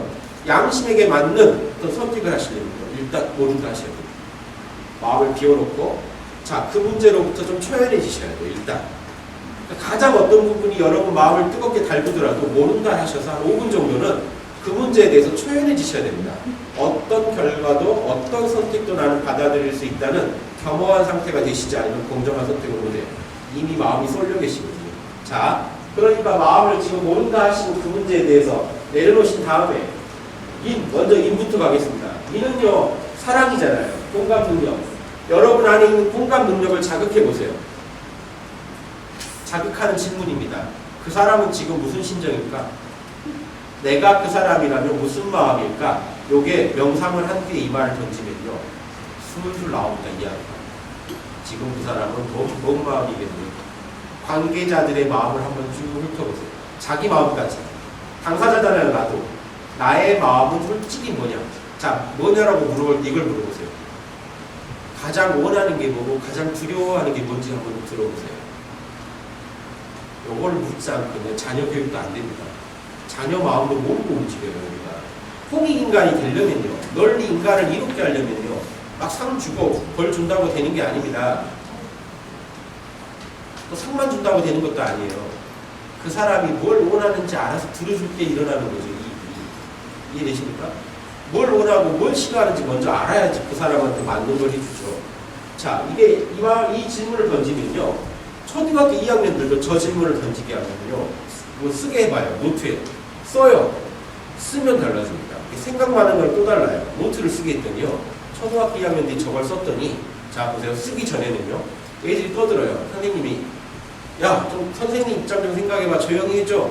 입장 생각을 한다는 게 뭔지 뇌에 입력이 안 돼 있어요. 막 떠들어요. 공감 능력은 분명히 있는데 이걸 쓰게 하잖아요. 노트를 몇 번 써죠. 10일이 다르고 20일이 다른데요. 한 40일쯤 쓰게 되니까 선생님 입장 생각해줘 하니까 머릿속에서 노트가 써져 버리는 거예요. 선생님 지금 심정은 우리가 시끄러워서 지금 힘들어하고 있음. 그러니까 딱 조용해져. 왕따 옆에 가서 밥을 먹는 애가 나옵니다. 40일이 지나니까. 이 보고 내용은요. 유튜브에 양심 일기 쳐보시면 홍익학당 그 내용을 초등학교 교사분이 실험하셔가지고 올리고 있어요. 그러니까 그분이랑 학당이 같이 저한테 지도받는 분인데 같이 해서 어린이 양심 일기를 지금 만들고 공부하고 있습니다. 또 무료로 다운받으실 수도 있어요. 홍익학당 네이버 카페 들어오시면 저희는 일단 무료로 다 쓰실 수 있게 해놓습니다. 퍼지길 바라는 마음에서요. 돈 벌자고 하는 게 아니기 때문에 저희는 수익을 내서 버틸 수만 있으면 되고요.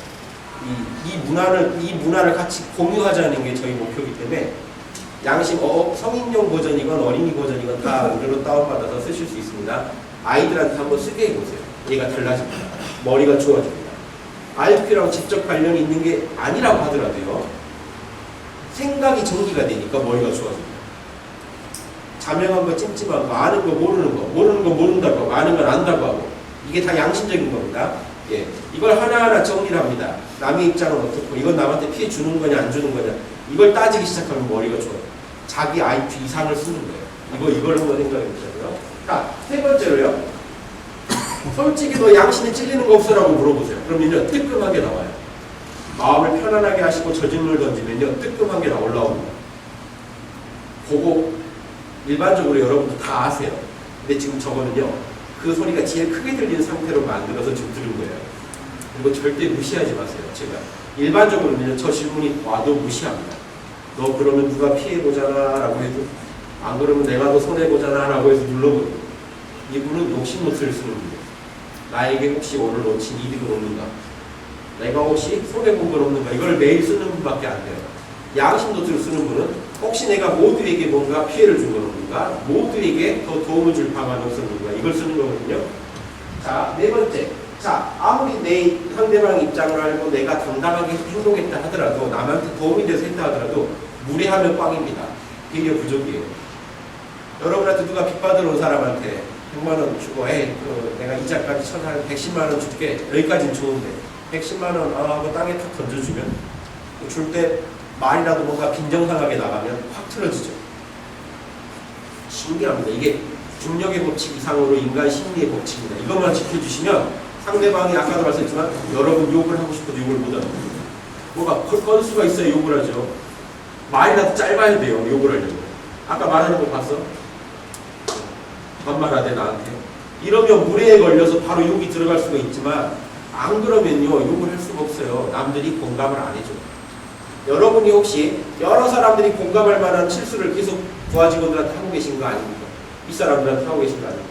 요거 미리 따져보세요. 혼자 앉아서. 마지막은요. 나의 정보나 내가 가지고 있는 이 정보 지금 진짜로 목에 칼이 들어도 확실한가 이거 물어보세요. 자명해? 나의 지금 이 판단은 자명해라고 물어보시면요. 조금이라도 찜찜한 게 있으면 뭔가 생각이 납니다. 여러분 보고서 써가지고 들어가기 전에 자기 알죠? 요거 물어보면 안 되는데 그거 찜찜하다니 들어가요. 그러면 그분은 양심 없나요? 보면 찜찜한데요?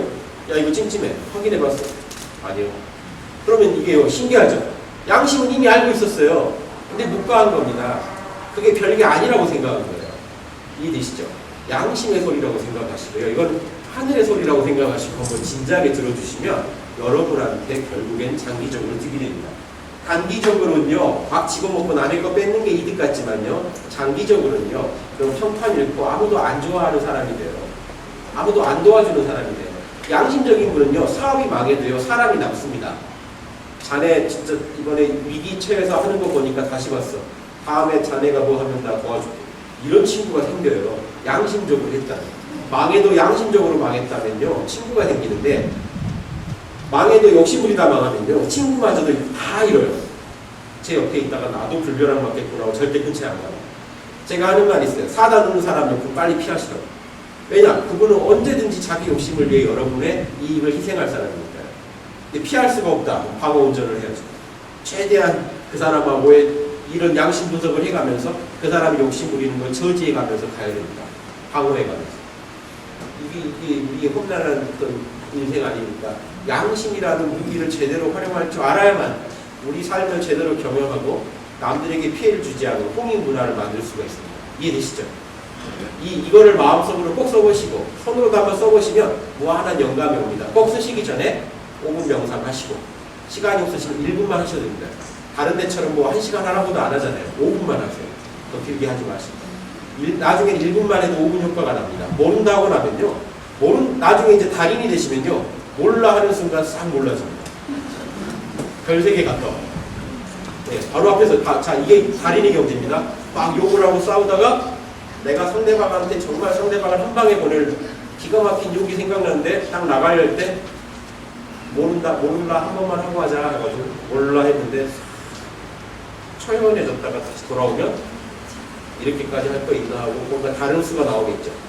여러분 이게 여러분 삶에 일어나면 기적이에요. 가정에서 기적이 일어나고 직장에서 기적이 일어나고. 예, 저희 양심노트를 쓰는 CEO 분들이 계시는데 이 말씀을 해주세요. 이걸 안 쓰고 얘기를 하면요 다르대요. 말이 막 나가는데 저걸 쓰고 나가서 얘기를 하면 조리 있게 나가요. 그 상대방이 받아들이기 쉽게 나가니까 부하 직원들의 평판이 달라진대요. 안 쓰면 큰일 납니다.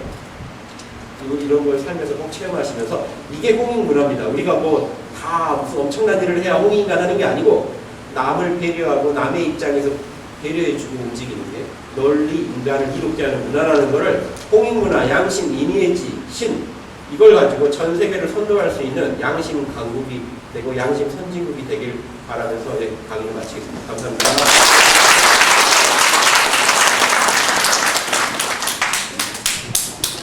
시간이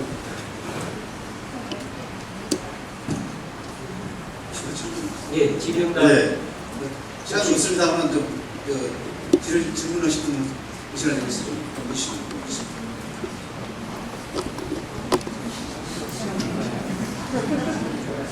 예. 네. 없으면요? 네이버 카페 이용하는 방법. 네이버 카페에요. 홍익학당 치시면 이제 바로 뜰 겁니다. 홍익학당에 가입하시면 거기에 이제 이런 정보를 언제든지 궁금하신 거 있으면 질문해 주시면 되고요. 제 메일 주소도 있으니까요.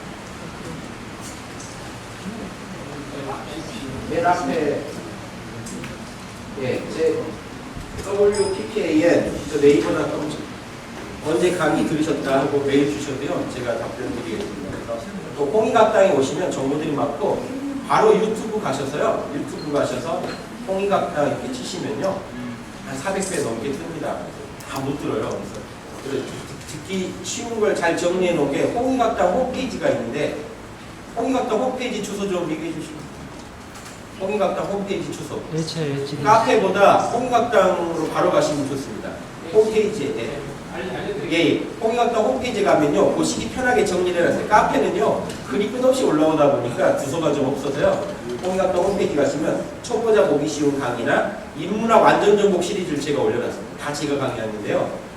인문학 완전 정복 시리즈 동양철학 그러면 사서 논어 맹자 대학 중용 노자 주 이렇게 하나 있고 서양철학 편 기독교 편 제가 성경 가지고 좀 얘기하는 게 있고요. 불교 강의 한국 철학 편 이렇게 해가지고 5파트가 일곡 선생의 성학지교 정약용 선생의 그 탕론 정도전 요즘 정도전 드라마에서 나오는 조선 경전 이런 내용들이 다 들어있습니다. 그래서 그 인문학 완전 정복 시리즈랑 초보자들을 위한 동영상 정도만 봐주시고 나머지는 취미로 보시면 인문학 따로 배우실 필요 없습니다. 제가 인문학 고전 시리즈를 뿌려버린 이유가요. 무료로 어디 가서 배우셔도요.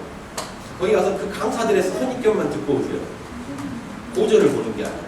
우리는 철학자를 만나고 싶은 건데 가시면 요즘 강사들의 어떤 그 자신의 사견만 듣고 오십니다. 그러지 말고 제가 나름의 한 20년 넘게 연구한 바로 가면 이 내용이 핵심이니까 이런 내용으로 고전을 풀이한 내용들이 다 들어있으니까 보시고 바로 실천으로 가능하실 겁니다. 그래서 저는 제가 이제 광주인데 항상 제가 자부하는 게 빛고울이란 말이 너무 좋습니다. 빛고울이니까 이런 양심 생각도 하지 않았을까 제가 이렇게 생각하고 저도 5.18 때 막 저는 7살 때였는데 도망을 대촌 광산 쪽까지 저희 고향으로 도망갔는데요.